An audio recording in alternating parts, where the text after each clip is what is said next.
Whenever I travel, I carry a little metal box of Altoid mints because after a 4-hour, 7 a.m. flight, everyone has bad breath.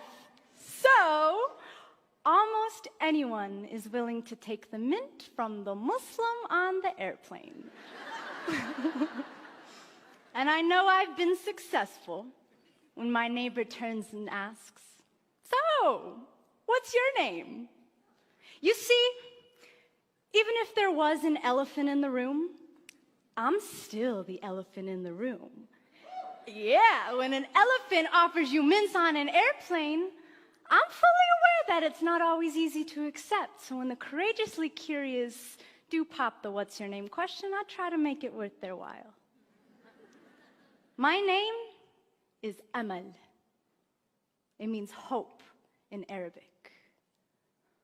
Most days, my name is waitress at my family's Damascus restaurant, full-time university student and then some, pre-law, world traveler, 11 countries. My name is I've performed poetry in 8 of those countries. International spoken word poet, unapologetic Muslim woman, Syrian, American, hijabi, activist, social justice advocate. My name is writer, teacher, Colorado born, mile high baby. But at the airport, my name is random search. And on the street, it's terrorist, sand nigger, raghead, oppressed, and on the news, it's ISIS, jihadi, suspect, radical. My name is could your Muslim neighbor be an extremist? My mama, who wears the hijab, the Islamic headdress, is often referred to as go back to your country. But she's from Iowa. And her nickname is Lisa Pizza. And it does not take more than a couple questions to figure out that her country is the Council Bluffs cornfields. But how would someone know this without asking? They say the shortest distance between two people is a story. Well, I elaborate on that to say that the greatest distance you can travel in the shortest amount of time is by asking someone their name.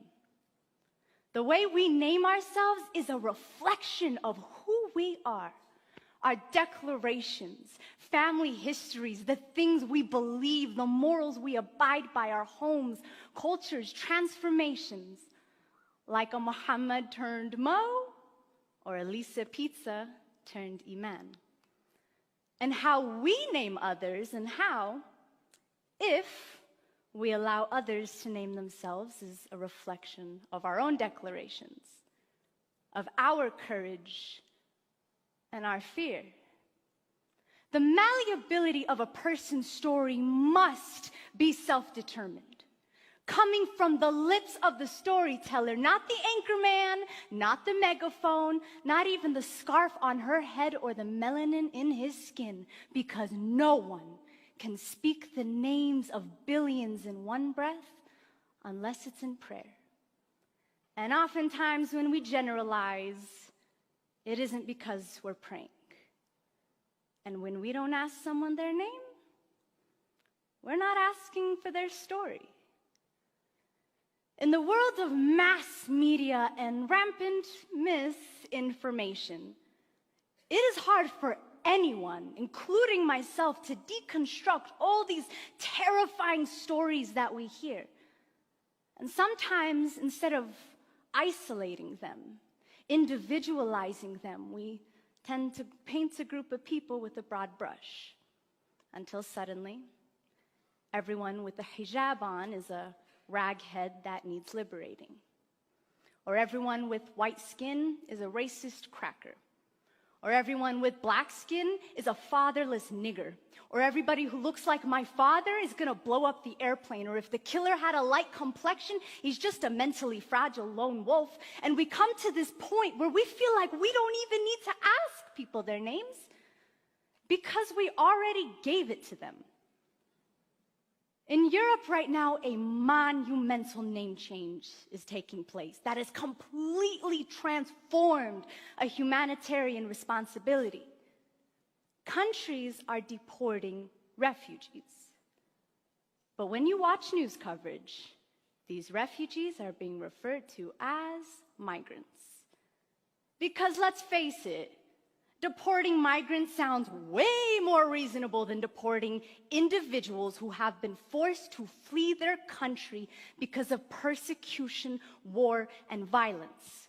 The United Nations definition of refugee. On September 11th, 2001, I attended a private K-8 Islamic school. And within the first hours of the tragedy, my school received 2 bomb threats. The word terrorist was not on my spelling list, but all of us kids picked it up pretty soon after. And in naming us terrorists amidst this mass tragedy that affected us as Americans too, in the words of Dalia Mujahid, we were not just mourners, but we were suspects as well. But a few months ago, me and my very handsome white boy-looking brother named Usama and I were at the museum buying planetarium tickets, and an elderly white man walked up to me and said, "I'm sorry about everything you must be going through right now. I want you to know that not all Americans believe what these buffoons are saying. And I want you..." Yeah, he used the word buffoons. And he said, "I want you to know that we stand by you." Now, had I not been wearing a little piece of my identity on my head, he wouldn't have known to tell me this. And even though he didn't ask me what my name was, he instead told me his. I have learned from experience that when someone really wants to know, they will be willing to cross that threshold of fear and find out that my name means hope. And then they'll have the courage to ask the much more important questions that probably only I can answer. Like, what's that thing on your head? Were you forced to wear it? Are all Muslims really violent people? Does the Quran really say to kill all of us? Can you please tell me what's up with ISIS? And these questions, though seemingly uncomfortable, are how I know that I have been humanized, and are how the courageously curious know that really, I'm only as scary as the silence fear festers in. Upon meeting someone new, we ask their names. We do not assign it to them. And with that name, we are given ancestry, bloodlines and dialects, books and poems, perspectives, wars, struggles, and survival stories. What's your name is such a short distance to cross. But when you ask me, ooh, buddy, I'm gonna take you from Kuala Lumpur to Barcelona to Beirut. We're gonna go to Damascus, to Sydney, to Trinidad and Tobago. I will show you Mecca. My closet with 70+ international scarves, the graves of my 31 family members who've been killed in Syria, the coffee shop that I hang out at and do my homework.